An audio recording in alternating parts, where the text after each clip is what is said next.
Hello my charmed ones, and welcome back to my channel for another video. If this is your first time joining me, I would just like to say hello. My name is Alexis, but I'm also known as Miss Trenchcoat all across the internet. I'm an online entrepreneur who designs and sells digital productivity tools and content to help you work smarter, not harder. If that sounds interesting to you, my links will all be down below in the description box. And feel free to check out some of my latest free productivity tools at thecharmedshop.com. For today's video, I want to share with you 3 popular productivity strategies, and I want to discuss with you when each of them apply, when you should be using them in your own life, and how to actually apply them. I share different productivity strategies here on my channel very often, but when it comes to learning how to work smarter, not harder, I think it's important to really understand that when it comes to learning these different productivity strategies, it's not about finding one strategy and applying it to your life consistently, but it's really about learning as many strategies as possible, when to best apply them, and basically mix and match the use of the strategies in your day-to-day life for maximum productivity and efficiency. Not every productivity strategy is going to work for every person, and likewise, each strategy does not pertain to every situation that you're going to find yourself in. So I really think it's important to dig deeper and kind of compare and contrast when to use and when not to use a different strategy. And I'm going to focus on 3 of my favorite productivity strategies for you today. Now, the first strategy I want to talk to you about is Parkinson's Law. So this is the idea that work will expand or contract to fit within the time allotted for its completion. So essentially, if you're giving yourself 30 minutes to send an email to someone, you're scheduling out 30 minutes of your day for this purpose of sending an email, it's going to take you 30 minutes to write that email and send it off. But if you give yourself all day, if you say to yourself, you know what, I don't need to send this until the end of the day, so I'm not going to schedule it in my day or estimate how much time I think it should take, I'm just going to say by the end of the day I need to send this email, then it'll take you all day to send that email, and it may be one of the last things that you do at the end of your day if you don't happen to forget about it.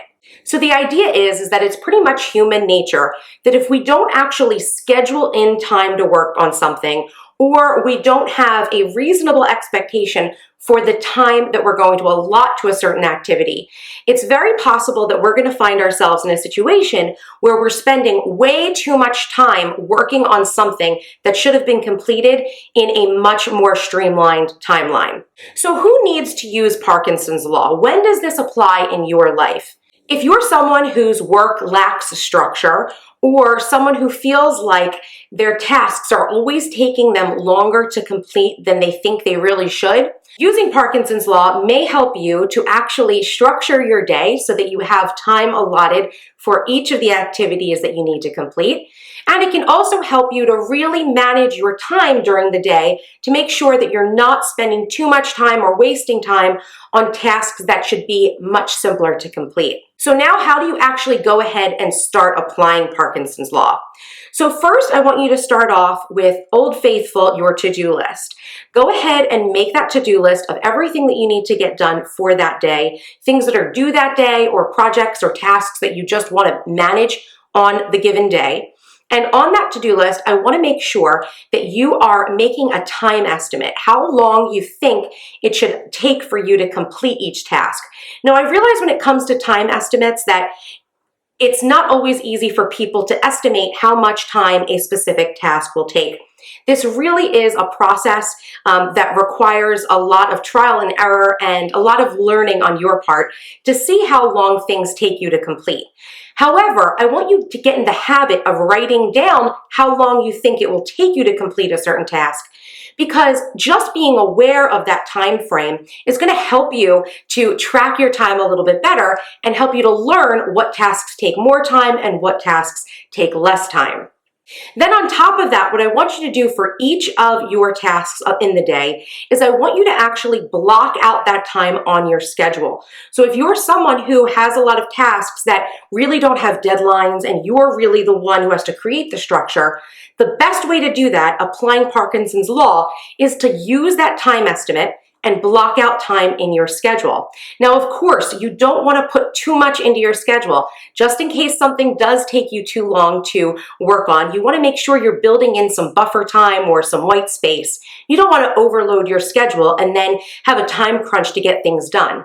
But I really want you to look at your tasks, look at how long you think they're going to take, and put them on a schedule and try as hard as you can to complete them within that time. So give it a try and see if Parkinson's Law will help you add a little bit of structure to your day and complete your tasks in a more manageable time frame. The next strategy I want to talk about today is the Pomodoro Technique. And I know that there's been a little bit of discussion about this technique in the comment section of some of my recent videos. So I thought it would be a great time to talk to you guys about this technique. The Pomodoro Technique is essentially a time management technique that revolves around blocking times to work and times to have a break. A Pomodoro, which is actually just a name that refers to one of those plastic sort of tomato timers that you might use in the kitchen, is actually a unit of measurement for time in this technique. So one Pomodoro is 25 minutes. And when you're executing the Pomodoro Technique, essentially what you're going to do is block your work, time off your work, so that you're working for 25 minutes straight and then taking a 5-minute break. And then working for 25 minutes straight and then taking another 5-minute break.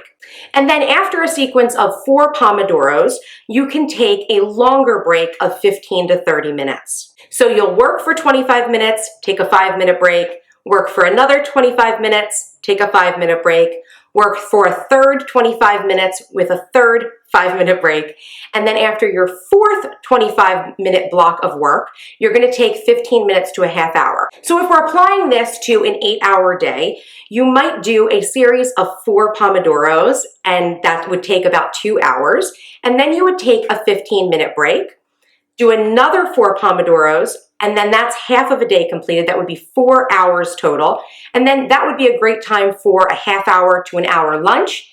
And then for the rest of the day, again, another series of 4 Pomodoros with a 15-minute break, and then a final 4 Pomodoros, and then you've hit your 8-hour mark for your workday. So who does the Pomodoro method work for?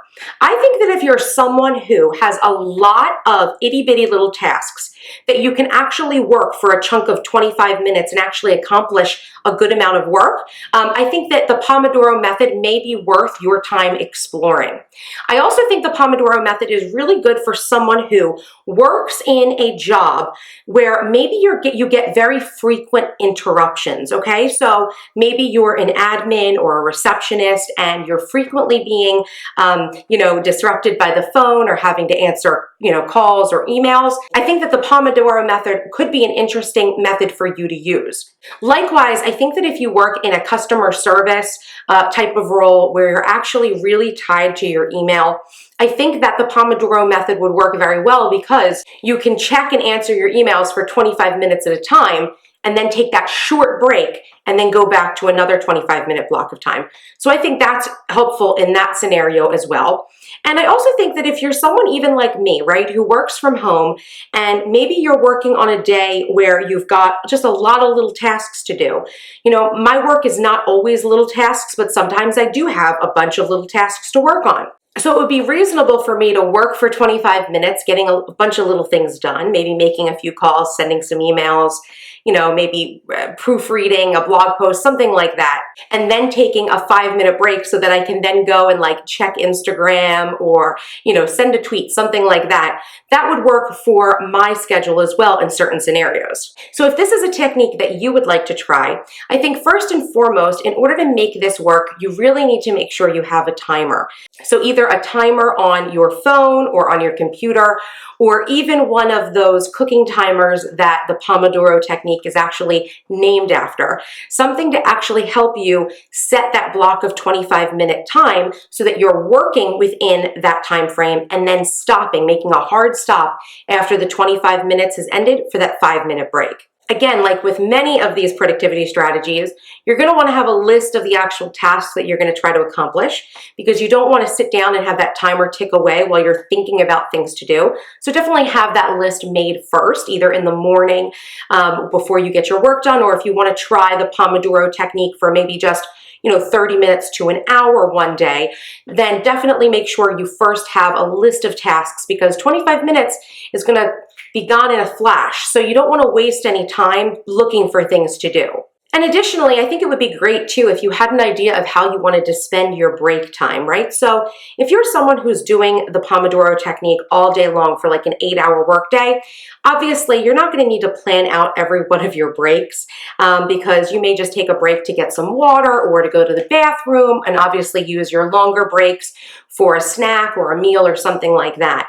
But I do think that if you're going to integrate this in your day just for part of the day, I think knowing how you want to spend that break almost creates like a work and reward system. So if you're going to tell yourself, you know what, I'm not going to check the internet right now, I'm going to leave my Instagram alone until I've worked through a Pomodoro, then that's something that you can look forward to and may actually help you focus on your work for that 25 minutes of time.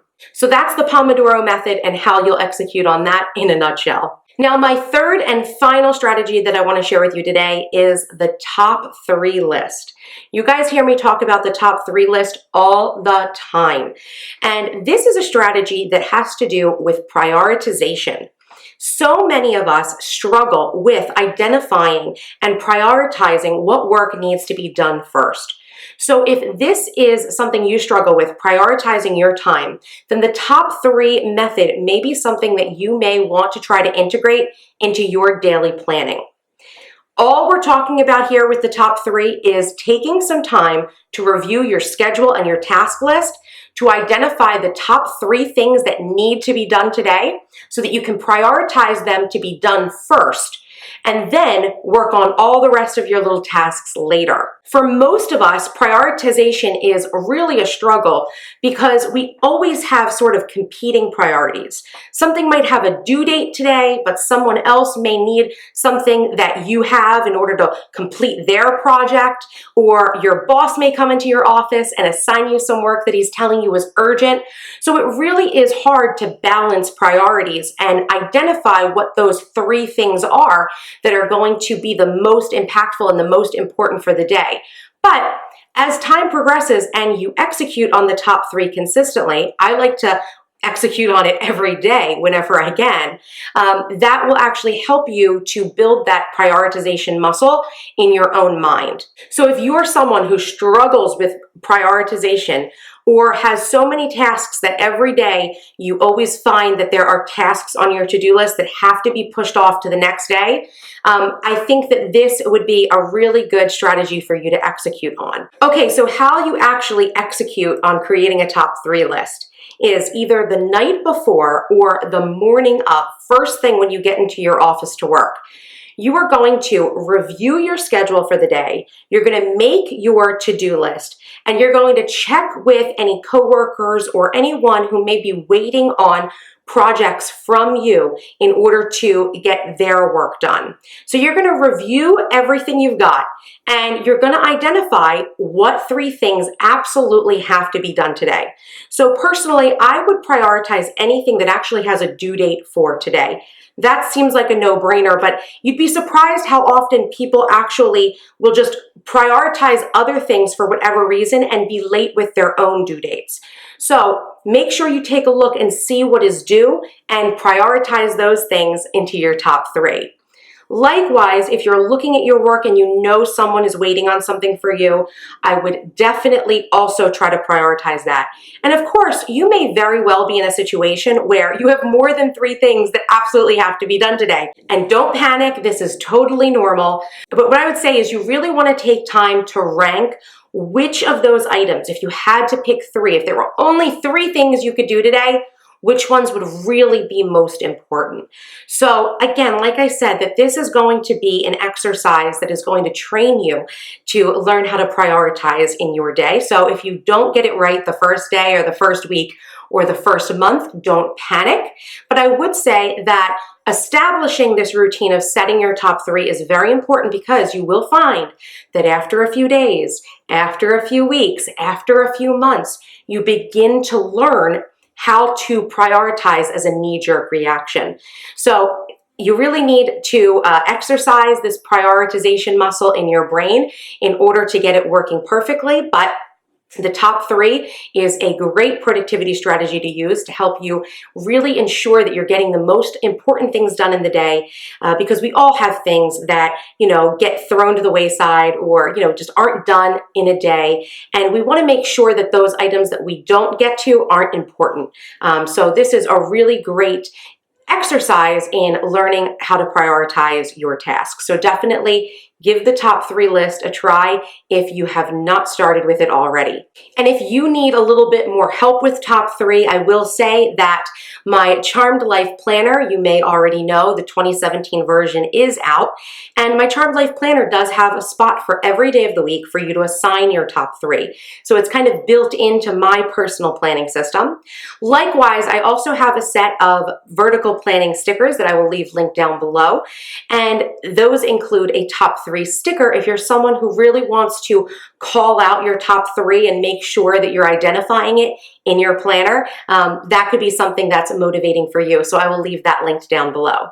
So I hope this video has been helpful for you and been informative and maybe helped you learn a different technique or a different way to apply one of the productivity strategies that I talk about pretty often here on my channel. Now, of course, these are not the only 3 productivity strategies out there in the world. So I am hopefully going to be able to turn this into something of a regular installment on my channel, and I would love to discuss more of these productivity strategies, just 3 at a time, some reasonable chunks for us to learn and then apply in our days. So if you have a suggestion for a productivity strategy that you are curious about and you'd like me to cover it in this series, definitely leave me a comment down below. And also let me know how you are getting along applying these strategies. Absolutely, I'm not the be-all and end-all for how you apply and utilize these methods. And although I'm sitting here behind the camera, starting this conversation, this really is a two-way street here, especially here on YouTube. So I want to hear from you on how you get along with these strategies when you find they're useful, because your perspective is very valuable to the rest of this community as well, because I know not everybody works like I work and not everybody has the same type of job that I have. So the more we can share and give our own feedback on these techniques, the more the entire community learns and grows. So please feel free to share your experience down in the comments. If you enjoyed this video and you want some more of this series, please make sure to give this video a like. And if you are not yet subscribed to my channel, what are you waiting for? Hit that subscribe button for more awesome videos by me. And until next time, bye-bye.